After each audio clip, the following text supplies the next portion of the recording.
you remember your first real fear? Something that unnerved you beyond belief and rationale? Was it the dark?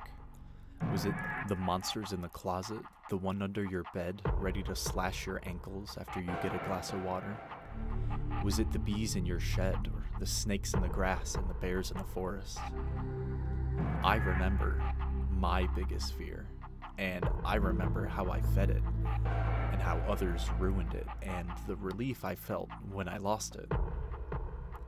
My favorite movie ever is Close Encounters of the Third Kind by Steven Spielberg. It's a beautiful drama, mystery, adventure about UFO sightings and the effect they have on a group of people who saw them and the lengths they would go to prove they're not crazy. It was pretty intense, my first viewing at my father's house at a rather young age of 9. I would consider myself lucky I only watched the last 40 minutes or so, because if anyone's seen it, you know about halfway through, there's a tense action scene of the mother character desperately shutting the aliens out of her home. They bang on the windows, they climb down the chimney, they invade the vents, they turn on the electronics, trying to goad the child out into their arms to take him away. And no matter how hard that mother tried to keep her little blonde boy safe from the aliens, they took him away, right from her arms. Yeah, if I saw that part, I think I would have cried. Lucky for me, I had only seen the ending, once they put on the gas masks and begin the finale sequence. Now, spoilers for the ending of a movie that's from, 1977, but the finale is a work of beauty. Musical tones are used to begin the dialogue between man and extraterrestrial, tones by the iconic John Williams, which this whole finale song is on Spotify as the song Wild Signals. They're some of the most memorable tones in a movie. They're questioning and demanding, they're dancing and singing back and forth. I thought it was silly as a kid. We were playing music to the aliens until the hatch opened up. I hated jump scares as a kid in movies.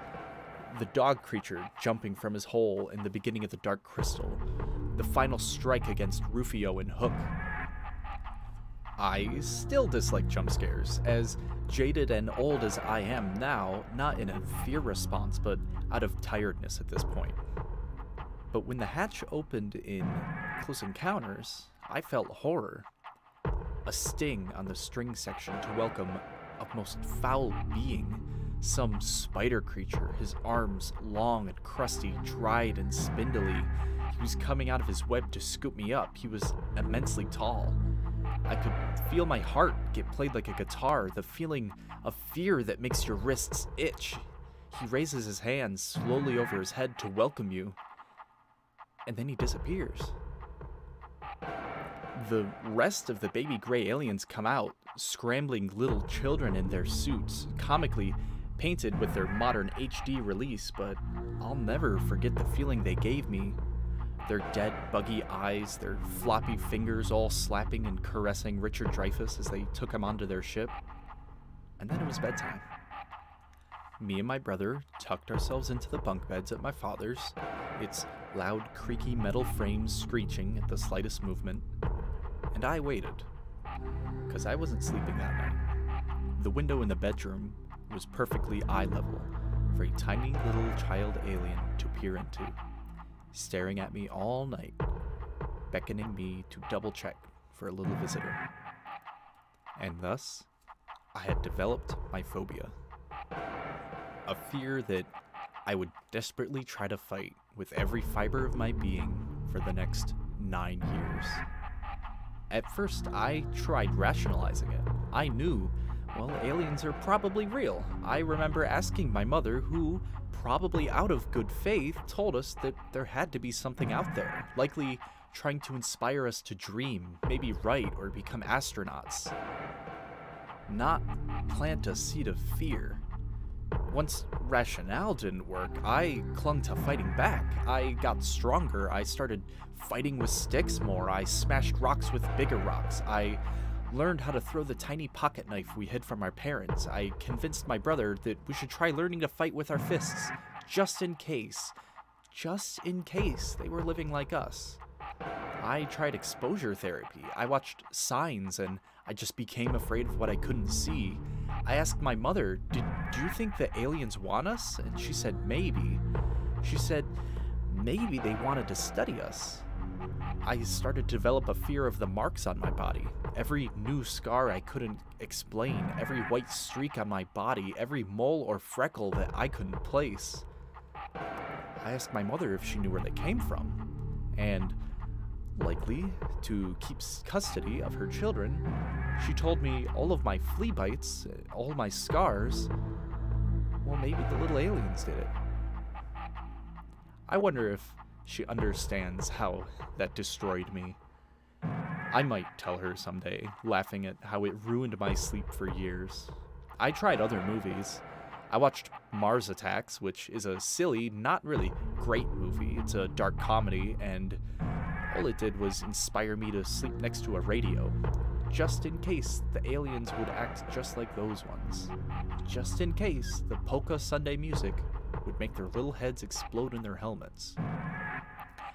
I watched some alien movies that didn't scare me at all. I loved, and I still love, Starship Troopers. I mean, I saw my first movie boob, and I never felt afraid of the bugs. They were just monsters. They didn't feel like aliens.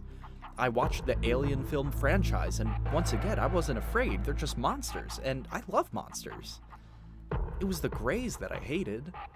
I borrowed alien books at the library to learn about them. I looked into Roswell and Betty and Barney Hill. I recoiled at fake images on the internet of aliens laying dead and rotting in fake FBI website leaks. The pictures of the needles they put in the drawings in the books. I'll never forget a diagram of a scared young woman with a satellite-shaped needle aimed right at her belly button and the painted look of fear in her eyes. Even before I graduated high school, I was still afraid. I watched Close Encounters of the Fourth Kind at a partner's house, eager to watch something that was spooky. And I didn't sleep that night, almost 18 years old. I slept with a tiny knife growing up for a long time. At my grandmother's, where I spent my early preteen and teen years, I slept on a bunk bed next to a window. One by my head, facing the road, and one at my feet, where I could look at the tiny footpath by the hill and the sky by the pear tree. And I was tormented. No matter where I looked, I couldn't truly be safe. I was surrounded. The reflections of pickup trucks passing in the night became lights in the sky. The creaks in the aging home became the breaking in of the spider alien, coming to poke me with needles and take my insides, to make me scream and look into my head. There were few nights I didn't sleep with that little knife by my side, ready to fight back or turn on myself.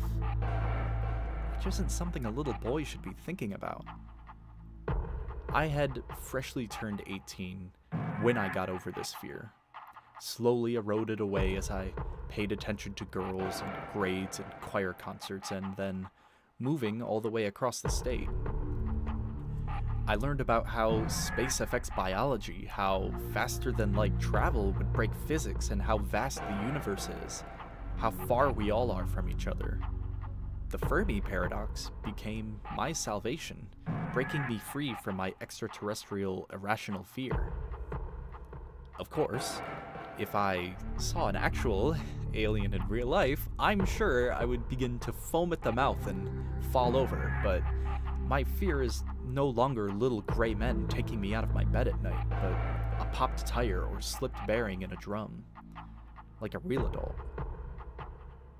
The song I chose for this is relevant, as me and my brother got Metroid Prime for the GameCube rather young and never really touched it, as the beginning was far too scary for the longest time.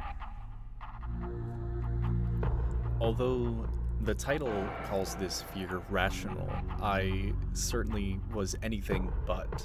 It was always just me convincing myself that they could really come get me, that there was something to be afraid of in the sky and I wasn't crazy. What's a fear of yours, and how did you get over it? How long did it take?